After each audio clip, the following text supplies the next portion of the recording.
مستقل اسے دیکھ رہا تھا۔ اس کی آنکھوں میں مچلتے جذبے دیکھ کر وہ ایک لمحے کو ٹھٹکی۔ ایسے کیوں دیکھ رہے ہو؟ اس نے پرس سے ٹشو نکال کر بڑی نزاکت سے اپنے ہونٹوں کے کناروں کو صاف کیا۔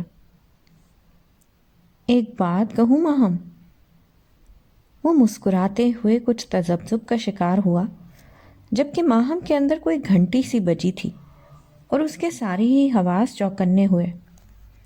ہاں ہاں کہو یار، میں ہمتن گوش ہوں۔ اس نے ٹشو درخت کے ساتھ لگے ڈسٹ بن میں ڈالا۔ ماہم مجھ سے شادی کرو گی؟ اس نے اپنی طرف سے دھماکہ ہی تو کیا تھا، لیکن اس کی بات سن کر ماہم کا دماغ بھگ کر کے اڑا۔ وہ ششدر سی اسے دیکھتی رہ گئی۔ اس کے ہاتھ میں پکڑی آئس کریم بہت تیزی سے پگھل رہی تھی، جبکہ وہ انتہائی پر اعتماد انداز سے براہ راست اس کی آنکھوں میں دیکھ رہا تھا۔ ماہم کو پہلی دفعہ اپنے اس مریض سے خوف محسوس ہوا۔ تم مزاح کر رہے ہو نا؟ اس نے خود کو سنبھالتے ہوئے بات کو ہنسی میں اڑانے کی کوشش کی۔ میں کیوں مزاح کروں گا تم سے بھلا؟ وہ جواباً انتہائی سنجیدگی سے بولا۔ میں بہت زیادہ سنجیدہ ہوں اور میں واقعی تم سے شادی کرنا چاہتا ہوں ماہم منصور۔ وہ اس کی آنکھوں میں آنکھیں ڈالے بڑے پر اعتماد انداز سے اب اس کے چھکے چھڑا رہا تھا۔ بارش کیا تھی، اچھا خاصا طوفان تھی۔ اس وقت بے موسم کی بارش تیز ہوا کی سنگت میں پوری قوت کے ساتھ برس رہی تھی۔ وہ آج صبح سے بالکل خاموش تھی اور اپنے کمرے کی واحد کھڑکی سے وہ انتہائی صدمے سے برگد کے سوکھے درخت کو دیکھ رہی تھی، جو چند ہی دن میں بالکل سوکھ گیا تھا۔ ایک طوفان اس کے اندر بھی آیا ہوا تھا۔ اسے لگ رہا تھا وہ بھی کسی دن اسی برگد کے درخت کی طرح سوکھ جائے گی۔ اسی وقت بجلی کڑکی اور بادل زور سے گرجا۔ جمیلہ بی بی نے آگے بڑھ کر کھڑکی کا پردہ ہٹا کر کھڑکی ہی بند کر دی۔ کیا ہے اماں؟ پہلے ہی اندر باہر ہر طرف حبس ہے۔ وہ سخت بیزاری سے بولی اور اس نے اپنے تکیے کے پاس پڑا شیشہ بھی اٹھا کر فرش پر پھینک دیا۔ جمیلہ مائی اپنی بیٹی کی رگ رگ سے واقف تھی۔ اسے معلوم تھا کہ اسے اس قدر غصہ کیوں آ رہا ہے۔ اس نے دانستہ اس کی اس حرکت کو نظر انداز کیا۔ کچھ اکلوتی اولاد سے محبت بھی بندے کو بہت کمزور کر دیتی ہے۔ اس کا ادراک اسے انہی دنوں میں ہوا تھا۔ سکینہ کو خود بھی نہیں معلوم تھا کہ صبح 9 بجے ڈاکٹر خاور کے ساتھ ڈاکٹر زویا کو اپنے کمرے میں دیکھ کر اسے اتنا غصہ کیوں آیا تھا۔ اس کے اندر باہر بھانبڑ سے جل اٹھے۔ وہ سر سے لے کر پاؤں تک سلگ اٹھی۔ ڈاکٹر زویا نے کسی بات پر ہنستے ہوئے ڈاکٹر خاور کے بازو پر اپنا ہاتھ رکھا تھا اور جتنی محبت سے اس کے چہرے کو دیکھ رہے تھے، سکینہ کو یوں لگ رہا تھا وہ کسی گرم توے پر ننگے پاؤں کھڑی ہو۔ اللہ جوڑی کو نظر بد سے بچائے۔ ماشاءاللہ چاند سورج کی جوڑی لگ رہی تھی۔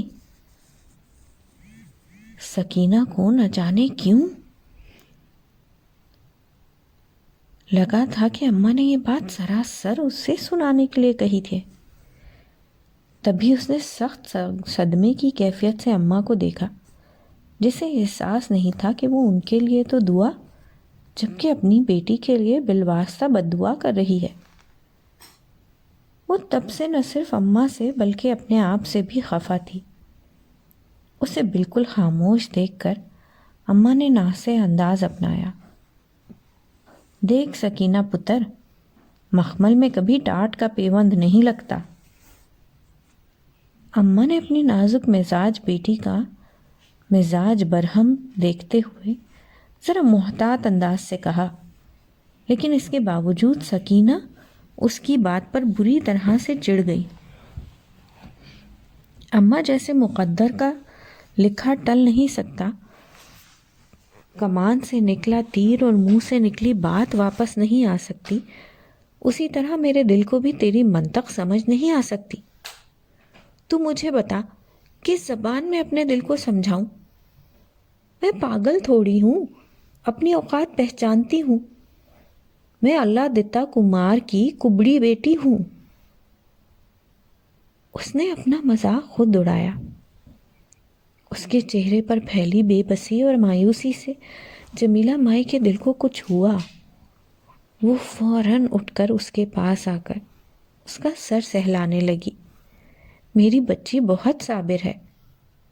اس کا دل بھر آیا۔ اس نے بمشکل دل سے اٹھتے ہوئے جوار بھاٹے کو آنسوؤں کی صورت میں باہر نکلنے سے روکا تھا۔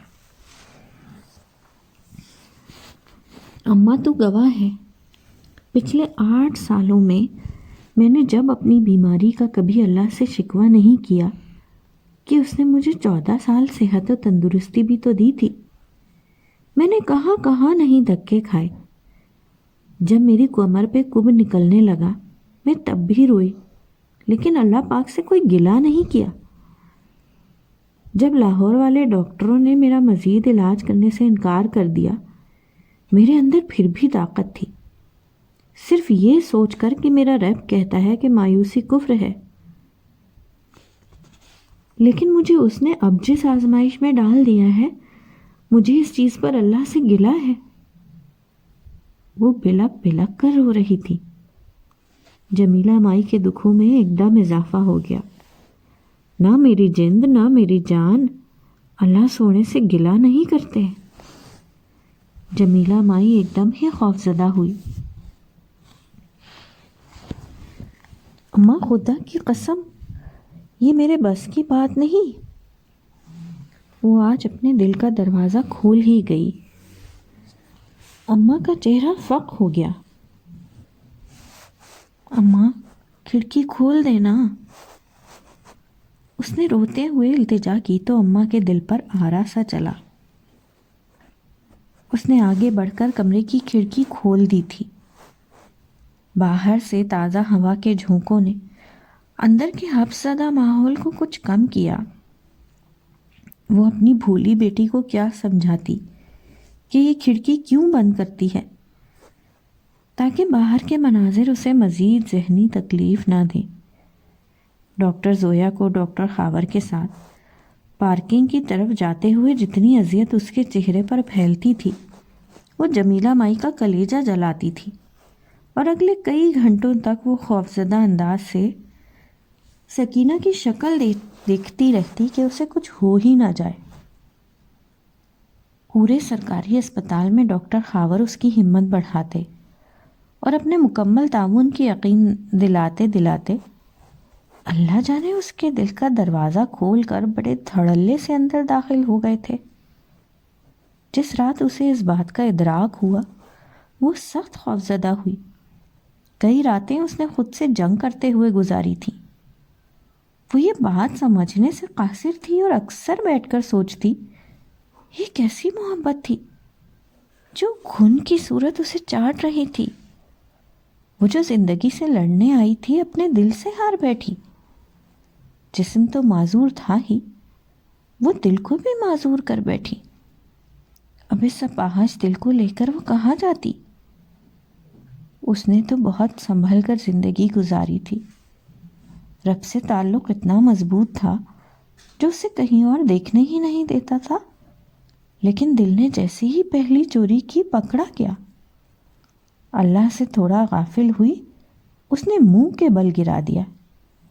اس پر بھی اماں کہتی تھی کہ شکر کر سکینہ، اللہ تجھ سے غافل نہیں ہوا۔ اسے کچھ دن سے اپنے علاج میں کوئی دلچسپی نہیں رہی تھی۔ سکھر سے ابا ان کو ملنے آیا تو اسے اس قدر کمزور دیکھ کر حیران رہ گیا۔ وہ گھنٹوں چپ بیٹھی رہتی اور کھڑکی سے باہر برگد کے سوکھے درخت کو دیکھتی رہتی۔ اس کے چہرے پر بس چند منٹوں کے لیے تازگی آتی جب ڈاکٹر خاور صبح راؤنڈ پر آتے، لیکن اب وہ بھی نہ جانے کیوں اس کے ساتھ ذرا محتاط ہو کر بات کرتے تھے، اور ان کی یہ لاتعلقی دیمک کی طرح سکینہ اللہ دتہ کے وجود کو کھا رہی تھی۔ اماں، میں خوبصورت کیوں نہیں ہوں؟ اس دن اس نے شیشہ دیکھتے ہوئے سخت رنجیدہ لہجے میں اماں سے پوچھا، جو جائے نماز پر بیٹھی تسبیح کر رہی تھی۔ اس نے ابھی اپنے کمرے کی کھڑکی سے ڈاکٹر زویا کو ڈاکٹر خاور کے ساتھ جاتے دیکھا۔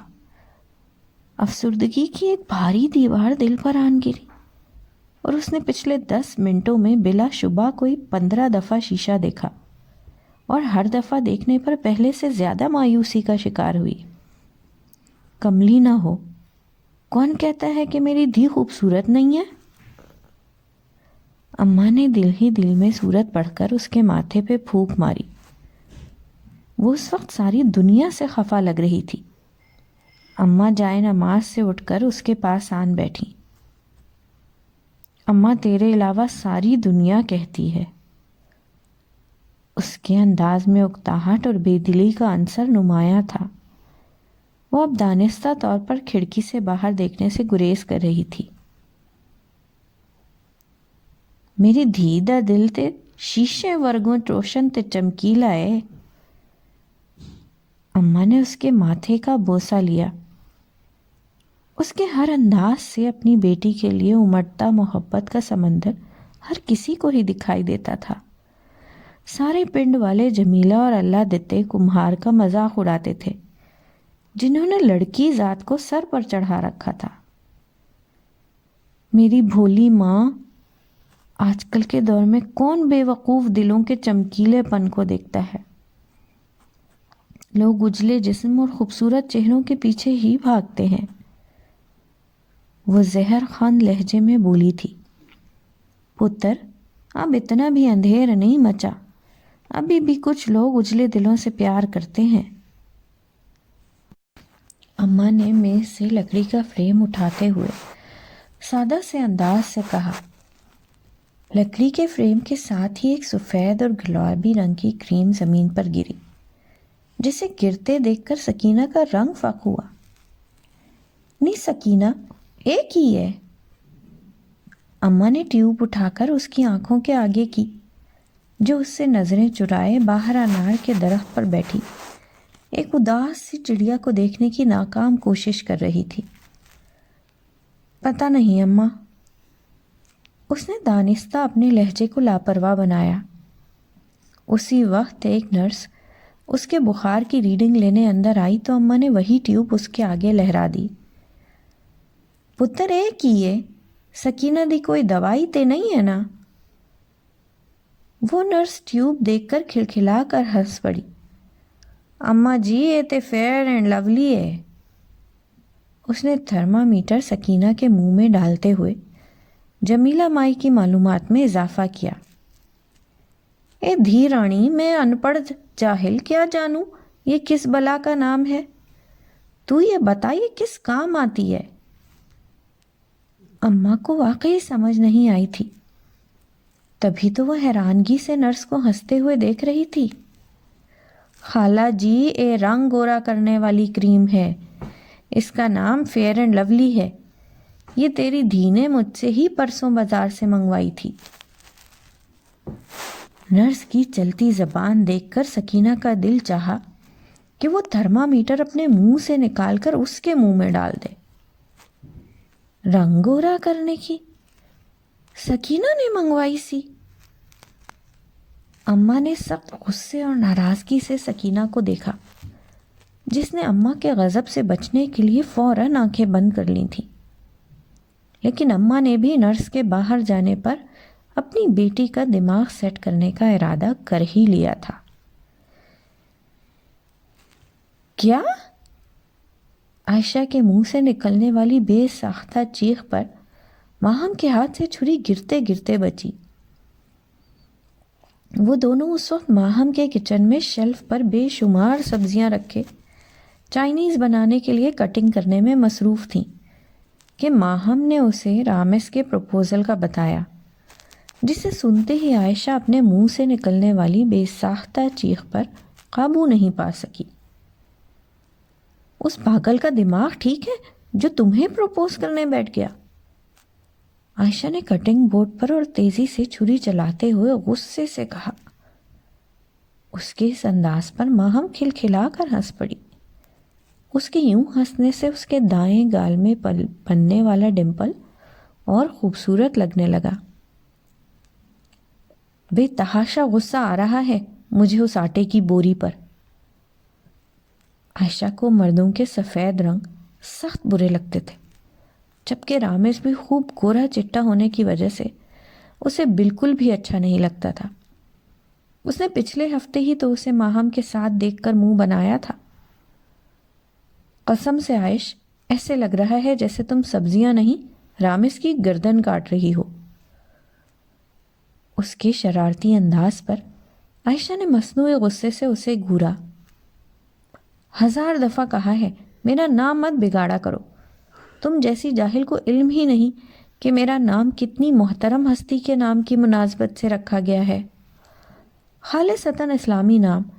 جب بگاڑ کر تم عائش کہتی ہو نا تو مجھے وہ کمبخت لمبوتری ایشوریا رائے یاد آ جاتی ہے جو باپ اور بیٹے کے ساتھ دنیا کو بے وقوف بنا رہی ہے۔ استغفر اللہ، عائشہ ایسے کسی پر الزام تراشی نہیں کرتے۔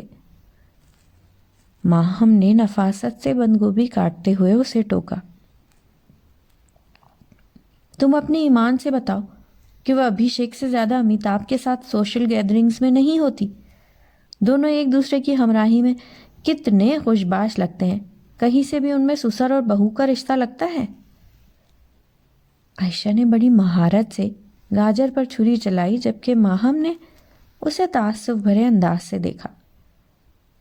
یا اللہ، تم کتنی مکار عورت لگ رہی ہو ایسی باتیں کرتے ہوئے، بالکل سٹار پلس کے کسی سازشی ڈرامے کی کٹنی کی طرح۔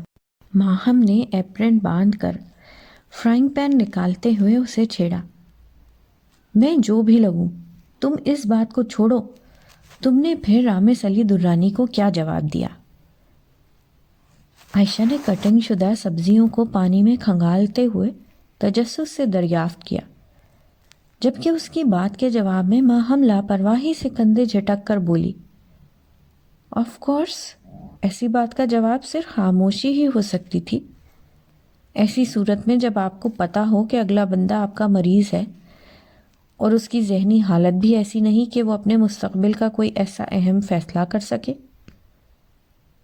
فرض کرو اگر وہ بالکل ٹھیک ہوتا، اسے کوئی نفسیاتی مسئلہ درپیش نہ ہوتا اور وہ عام سے حالات میں تم سے ملتا، تو کیا تم اس کا پروپوزل قبول کر لیتی؟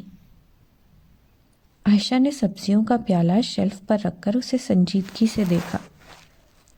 آئی ڈونٹ نو یار، تمہیں پتہ ہے نا میں کتنی مطلون مزاج واقع ہوئی ہوں، اس لیے اپنے ہی بارے میں بھی میں کچھ وثوق سے نہیں کہہ سکتی۔ وہ تھوڑا سا عجیب انداز میں مسکرائی۔ میں چونکہ حسن پرست واقع ہوئی ہوں، اس لیے ہو سکتا ہے کہ اس کا پروپوزل قبول کر لیتی۔ فرائنگ پین میں آئل ڈالتے ہوئے اس نے شرارت بھرے انداز میں کہا۔ اس کی اس قدر بونگی دلیل پر عائشہ نے کھا جانے والی نظروں سے اسے دیکھا، جو فرائنگ پین میں آئل گرم ہوتے ہوئے متوجہ تھی۔ تم اتنی زیادہ بیوٹی کانشیس کیوں ہو یار؟ عائشہ نے الجھ کر اس کے بے داغ سراپے کو دیکھا تھا۔ کہیں بھی کچھ کمی نہیں تھی۔ پتہ نہیں یار، یہ چیز میری فطرت میں شامل ہے، مجھے اس پر کوئی اختیار نہیں۔ وہ ہنستے ہوئے کچن میں رکھے ڈائننگ ٹیبل کی کرسی گھسیٹ کر بیٹھ گئی۔ عائشہ نے شیشے کے گلاس پر جمی اس کی مخروطی انگلیوں کو رش کی نگاہ سے دیکھا۔ وہ بڑے سکون اور فراغت سے پانی پی رہی تھی۔ خوبصورتی کس بندے کو متاثر نہیں کرتی یار؟ وہ اب ٹیشو پیپر کے ساتھ نفاست سے اپنے ہاتھ صاف کرتے ہوئے لاپرواہی سے بولی۔ اس کی راج ہنس جیسی گردن پر نمایاں بیوٹی بون سے عائشہ نے بمشکل آنکھیں ہٹائیں۔ سب کو کرتی ہے۔ لیکن ہر ایک کا پیمانہ اور پرکھنے کا انداز مختلف ہوتا ہے. کسی کو ظاہری خوبصورتی اور کسی کو باطن کی اچھائی زیادہ اچھی لگتی ہے. اس کی دلیل پر وہ استہزائیہ انداز سے ہنسی اور ایک دفعہ پھر چولہے کے سامنے کھڑی ہو گئی. یہ باطنی خوبصورتی والی باتیں محض ٹوپی ڈرامہ ہوتی ہیں یار. آج کے تیز رفتار دور میں کس کے پاس اتنی فراغت ہے کہ آپ کے اندر کی خوبصورتی کو ڈھونڈتا پھرے؟ یہ سب کتابی باتیں ہیں.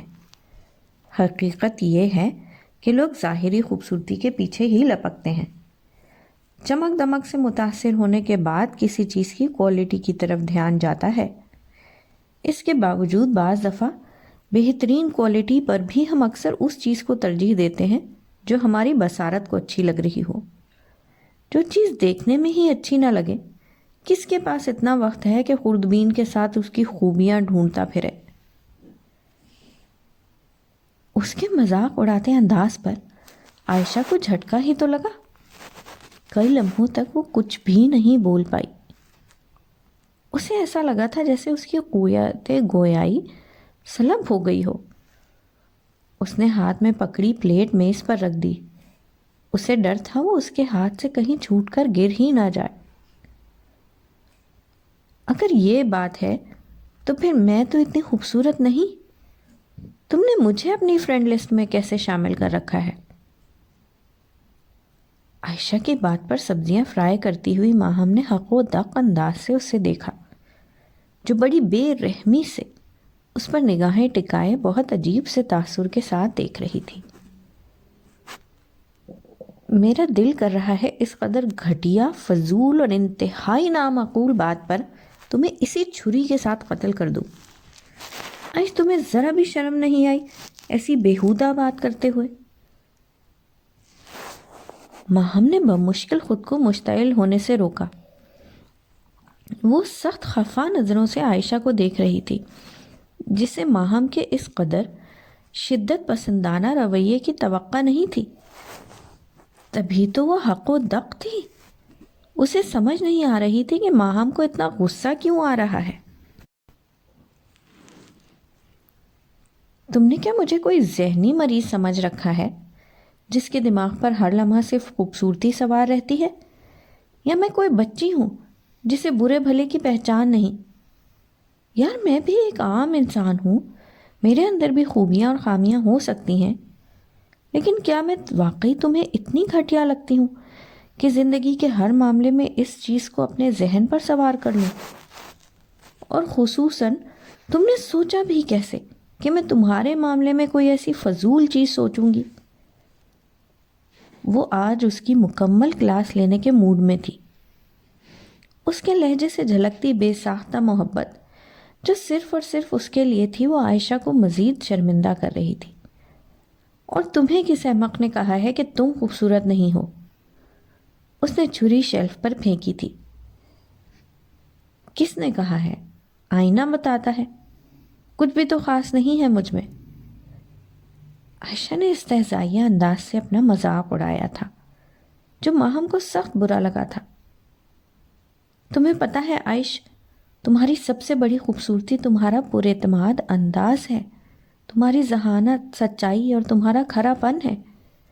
مجھے اگر ظاہری خوبصورتی متاثر کرتی ہے تو میں ان کردار کی ان خوبیوں پر بھی مرتی ہوں جو تمہارے اندر کوٹ کوٹ کر بھری ہوئی ہیں. اگر اپنے حوالے سے ایسی بات سوچو گی تو خود ترسی اور احساس کمتری کا شکار ہو جاؤ گی. ماہم کے لہجے سے تلخی کے ساتھ ساتھ سچائی بھی جھلک رہی تھی. تمہیں پتہ ہے ماہم کہ میں ایسی چیزوں کو کبھی اہمیت نہیں دیتی. اللہ کا لاکھ لاکھ شکر ہے کہ مجھے ایسا کوئی کمپلیکس نہیں. الحمدللہ. میں نے یوں ہی مذاق میں کی جانے والی باتوں پر ایسا سوچا تھا، اور یہ خیال بھی بخدا ابھی ابھی میرے ذہن میں آیا تھا. پتہ نہیں تم کیوں اتنی سیریس ہو گئی ہو. عائشہ کو ہنستے دیکھ کر ماہم نے بمشکل خود پر قابو پایا اور انتہائی سنجیدہ انداز سے کہا، اب باقی سارا چائنیز کھانا تم اکیلے بناؤ گی، یہ تمہاری سزا ہے. اس نے ایپرن اتارتے ہوئے عجیب سی سزا سنائی تھی. عائشہ نے ہکا بکا انداز سے شیلف پر بکھرے سبزیوں کے طوفان کو دیکھا۔ وہ ایک دم گھبرا گئی تھی، جبکہ ماہم بہت آرام سے ڈائننگ کرسی پر بیٹھی اب لاپرواہی سے گاجر کھا رہی تھی۔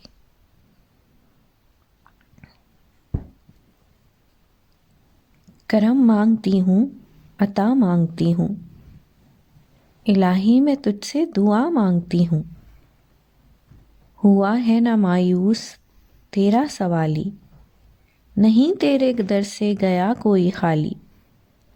غریبوں پر تو رحم کر یا الہی، مریضوں کی خاطر شفا مانگتی ہوں۔ کرم مانگتی ہوں، عطا مانگتی ہوں۔ وہ انتہائی جذب اور عقیدت سے لبریز لہجے میں یہ اشعار پڑھ رہی تھی۔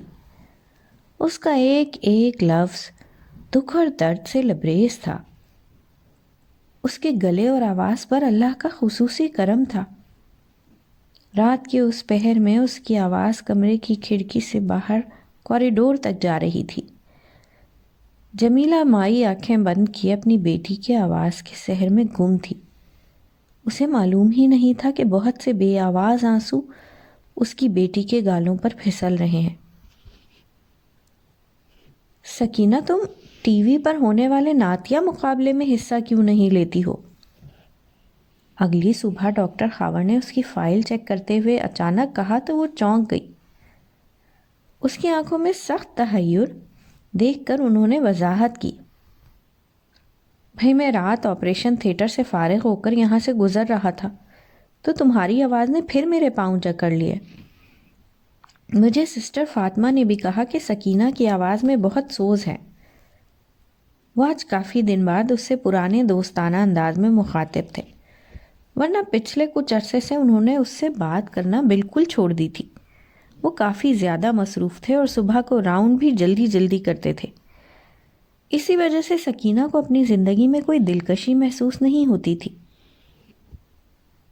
بھائی میں آپ سے مخاطب ہوں۔ ڈاکٹر خاور نے اس کے آگے چٹکی بجائی تو وہ ایک دم ہی حقیقت کی دنیا میں آ گئی۔ اس نے شرمندگی سے سر جھکا لیا۔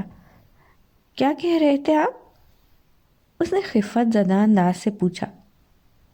کچھ نہیں، میں کہہ رہا تھا کہ ایک اسلامی چینل کا مالک میرا دوست ہے۔ وہ اپنے چینل پر کسی آل پاکستان نعتیہ مقابلے کا تذکرہ کر رہا تھا۔ مجھے اچانک آپ کا خیال آ گیا۔ وہ اب تفصیل سے اسے بتاتے ہوئے غور سے دیکھ رہے تھے، جو کافی کمزور کمزور سی لگ رہی تھی۔ میں تو کسی بھی مقابلے میں حصہ لیے بغیر ہی آؤٹ ہوں ڈاکٹر صاحب، جانے دیں۔ اس کا استحصائیہ انداز ڈاکٹر خاور کو بالکل بھی اچھا نہیں لگا۔ انہوں نے تعصب بھرے انداز سے اسے دیکھا، جس میں تبدیلی کا عمل بہت تیز رفتاری سے آیا تھا۔ آپ مجھے مایوس کر رہی ہیں سکینہ۔ ڈاکٹر خاور کے لہجے میں اس قدر سنجیدگی تھی کہ سکینہ کے دل کی دھڑکنیں ایک دم ہی بے ترتیب ہوئیں۔ وہ کچھ لمحے کھڑے اسے دیکھتے رہے۔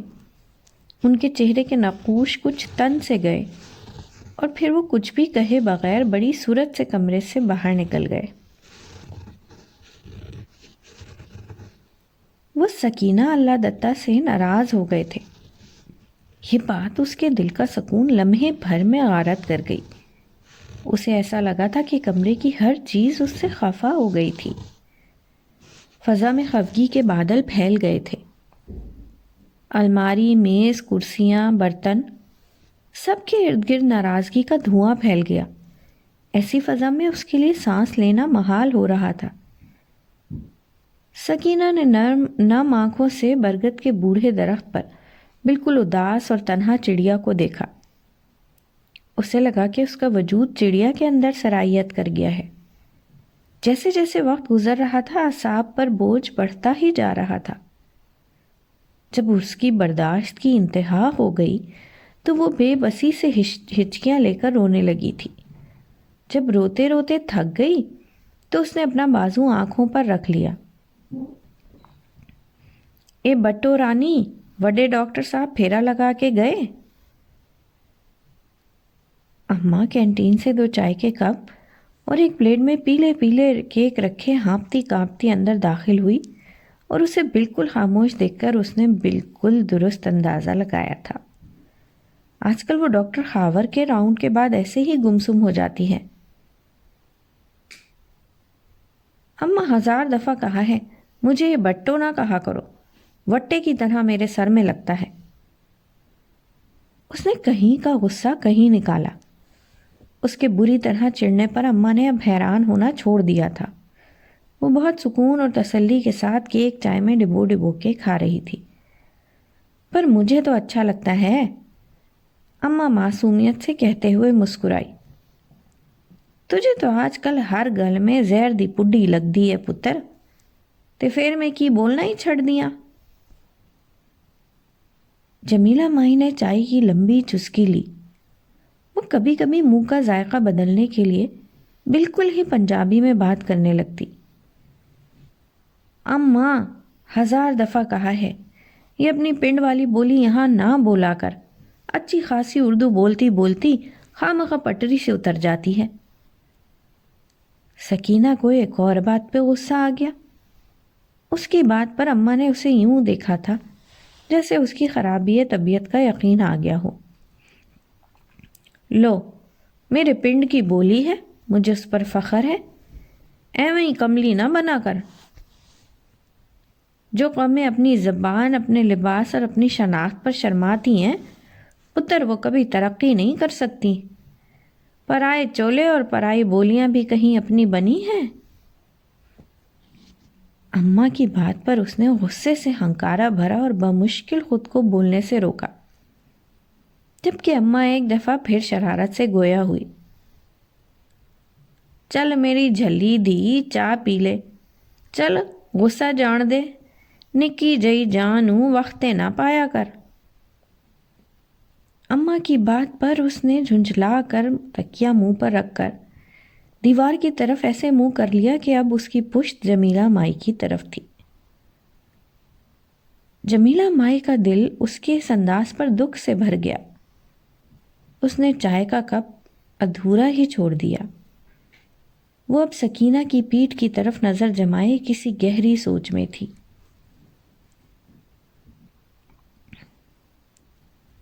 وہ سائیکالوجسٹ ماہا منصور کی زندگی کا ایک اور دلچسپ لیکن پیچیدہ کیس تھا۔ 28 سالہ ثنائلہ زبیر کا شمار ڈائجسٹ ادب کی دنیا میں بہترین اور بہت مشہور رائٹر کی حیثیت سے ہوتا تھا۔ اس نے اپنا پہلا ناول صرف 15 سال کی عمر میں لکھا تھا۔ اس ناول نے مقبولیت کے بے پناہ ریکارڈز توڑتے ہوئے ثنائلہ کو صف اول کی لکھاریوں میں لا کھڑا کیا تھا۔ اپنے 9 سالہ تحریری کیریئر میں وہ بے شمار کتابوں کی مصنفہ، ایک بلند پایہ شاعرہ کے طور پر ادبی حلقوں میں اپنا ایک مقام بنا چکی تھی، لیکن اسے خود ذاتی طور پر نثر کا میدان پسند تھا۔ وہ اب شاعری کو چھوڑ کر بس نثر کی طرف ہی راغب ہو چکی تھی۔ وہ ایک عجیب سی اداس شام تھی۔ فضا میں اداسی کے بادل چھائے ہوئے تھے جب اس نے اس کے کلینک کی ریسیپشن پر موجود لڑکی نے ثنائلہ کے آنے کی اطلاع دی تھی۔ ماہم نے اسے بالکل بھی انتظار نہیں کروایا۔ مجھے سمجھ نہیں آتا کہ مجھے یہاں آنا چاہیے تھا کہ نہیں، لیکن میں آ گئی ہوں۔ ماہم نے سیاہ شلوار سوٹ میں بالکل ایک عام سے نقوش کی حامل لڑکی کو اپنے کلینک میں آتے دیکھا۔ اس کے چہرے پر تذبذب کے آثار تھے۔ وہ کلینک میں آ تو گئی تھی، لیکن بہت زیادہ شش و پنج کا شکار تھی۔ اپنے مریضوں کی طرف سے ایسا رویہ ماہم کے لیے نیا نہیں تھا۔ اتنی چھوٹی سی عمر میں ایسی سوچیں تو بندے کو بہت جلد بوڑھا کر دیتی ہیں۔ دفع کریں سب باتوں کو، آرام سے بیٹھیں۔ میں خود پچھلے 1 گھنٹے سے سخت بور ہو رہی تھی۔ ماہم کے لہجے کی شگفتگی اور بلا کی بے تکلفی نے ثنائلہ کو بڑی خوشگوار سی حیرت میں مبتلا کیا تھا۔ اس نے اپنے سامنے بیٹھی فیروزی کلر کے سوٹ میں بلا کی حسین لڑکی کو دیکھا۔ وہ کہیں سے بھی سائیکالوجسٹ نہیں لگ رہی تھی۔ اس کے لہجے میں نرمی اور دیکھنے کے انداز میں ایک دوستانہ پن نمایاں تھا۔ میں سب سے پہلے وضاحت کر دوں کہ میں کسی بھی طرح سے کم عمر نہیں ہوں۔ 28 سال عمر لڑکیوں کے لیے ایک معنی رکھتی ہے۔ ثنائلہ کے لہجے کی سنجیدگی پر ماہم مسکرائی اور خوشگوار لہجے میں کہا، افسوس ثنائلہ، آپ جس لڑکی کے سامنے بیٹھی ہیں وہ جسمانی عمر سے زیادہ ذہنی عمر کو اہمیت دیتی ہے۔ میرے خیال میں تو بڑھاپا بھی ایک ذہنی کیفیت کا نام ہے۔ جب آپ 20-21 کی عمر میں خود کو بوڑھا سمجھنے لگیں تو آپ بوڑھے ہو جاتے ہیں، لیکن اگر آپ 60-70 کی عمر میں بھی ذہنی طور پر خود کو توانا محسوس کریں تو یقین کریں کہ موت کے آخری لمحے تک بھی بڑھاپا نام کی کوئی چیز آپ کے قریب نہیں پھٹکتی۔ ہم نے ایک دلچسپ مسکراہٹ کے ساتھ اپنے سامنے بیٹھی تخلیق کار کو دیکھا جس کے چہرے پر عجیب سے تاثرات تھے۔ آپ بہت حیران کن شخصیت کی حامل خاتون ہیں، اس نے اعتراف کرنے میں دیر نہیں لگائی تھی۔ ماہم اس کی بات پر بے ساختہ ہنسی۔ مجھے تو بس اتنا پتا ہے کہ ایک مشہور و معروف مصنفہ میرے روبرو ہے جس کے لفظوں کے پیچھے ایک دنیا پاگل ہے، جو لفظوں سے ایسا سحر قائم کرتی ہے کہ لوگ اس کی کشش سے نکل ہی نہیں پاتے، جس کے کرداروں پر حقیقت کا گماں ہوتا ہے، جس کا تخیل انتہائی طاقتور ہے۔ میں اپنی دوست عائشہ کو بتاؤں گی تو وہ حیران ہو جائے گی، وہ آپ کی تحریروں کی دیوانی ہے۔ ماہم نے ریوالونگ چیئر کو گھماتے ہوئے بظاہر اس سے گفتگو کا لیکن اندرون خانہ اپنے کام کا آغاز کر دیا تھا۔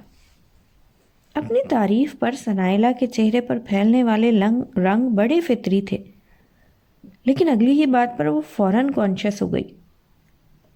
پلیز آپ میرے یہاں آنے کا کسی سے ذکر مت کیجیے گا، آپ کو اندازہ نہیں کہ لوگ رائی کا پہاڑ بنانے میں کمال رکھتے ہیں۔ وہ ٹیشو پیپر سے اپنے چہرے پر آنے والا نادیدہ پسینہ صاف کرتے ہوئے ایک دم گھبرائے۔ ڈونٹ وری ثنائلہ، ماہم نے فوراً اسے تسلی دی۔ یہ ڈر خوف بھی اس کے لیے نیا نہیں تھا۔ اسے معلوم تھا کہ لوگ جسمانی بیماریوں کے لیے تو دھڑلے سے اسپتالوں کا رخ کرتے ہیں، لیکن ذہنی بیماریوں کے لیے کسی کے کلینک جاتے ہوئے ان کا دل کرتا ہے کہ کوئی سلیمانی ٹوپی اوڑھ لیں جس سے وہ باقی دنیا کو دکھائی نہ دیں۔ اسی بات کو مد نظر رکھتے ہوئے ماہم نے اپنے کلینک کی سیٹنگ ہی ایسے کروائی تھی کہ یہاں سے داخل ہونے اور نکلنے کے لیے دو بالکل الگ گیٹ تھے۔ دوسرا، وہ کبھی بھی ایک وقت میں 2 لوگوں کو اکٹھے نہیں بلاتی تھی۔ اگر کبھی اتفاق سے ایسا ہو جاتا تو ان کو الگ الگ کمروں میں بنائی گئی انتظار گاہ میں بٹھایا جاتا تھا، اس لیے تو لوگ بے دھڑک ہو کر اس کے کلینک آ جاتے تھے۔ دیکھیں ثنائلہ، آپ یہ خوف اپنے ذہن سے نکال دیں۔ آپ سمجھیں کہ آپ ایک مصنفہ کی حیثیت سے مجھ سے ملنے آئی ہیں اور اپنے کسی کردار کی ذہنی الجھنوں کو سلجھانا آپ کا مقصد ہے، اور یہی بات آپ ان لوگوں کو بتائیں گی جن سے آپ کی شناسائی ہو اور کبھی اتفاق سے یہاں آتے ہوئے ٹاکرا ہو جائے۔ ماہم نے اس کی الجھن کا بہت عمدہ حل نکالا تھا۔ اس بات سے ثنائلہ کے چہرے پر اطمینان اور سکون کے گمشدہ رنگ بڑی صورت سے واپس آئے تھے۔ باقی باتیں ہم بعد میں کریں گے، آپ پہلے یہ بتائیں کہ آپ کا اپنا سب سے پسندیدہ ناول کون سا ہے؟ ماہم نے بچوں کے سے اشتیاق سے پوچھا۔ وہ تو میں بھی بعد میں بتاؤں گی، پہلے آپ یہ بتائیں کہ آپ ناول پڑھتی ہیں؟ ثنائلہ کے تجسس بھرے انداز پر ماہم کھلکھلا کر ہنس پڑی۔ اچھا، تو آپ کو لگ رہا ہے میں آپ کے ساتھ کوئی ڈرامہ بازی کر رہی ہوں؟ آپ اپنے کسی بھی ناول کی سٹوری مجھ سے پوچھ سکتی ہیں۔ ماہم کے پر اعتماد انداز پر ثنائلہ ایک دم خفت کا شکار ہوئی۔ نہیں، میرا مقصد یہ نہیں تھا، میرا خیال تھا آپ اتنی زیادہ مصروف رہتی ہیں کہ آپ کے پاس کہاں ان ناولز اور افسانوں کے لیے وقت ہوگا۔ اس کی بات پر ماہم ایک دفعہ پھر مسکرا دی۔ یار ایک بات کہوں؟ ماہم کی بات پر اس نے تذبذب سے سر ہلایا۔ میرے ساتھ ایک بہت بڑا مسئلہ ہے، مجھ سے اپنے ہم عمر یا اپنے سے چھوٹے لوگوں کو آپ کر کے بات نہیں ہوتی۔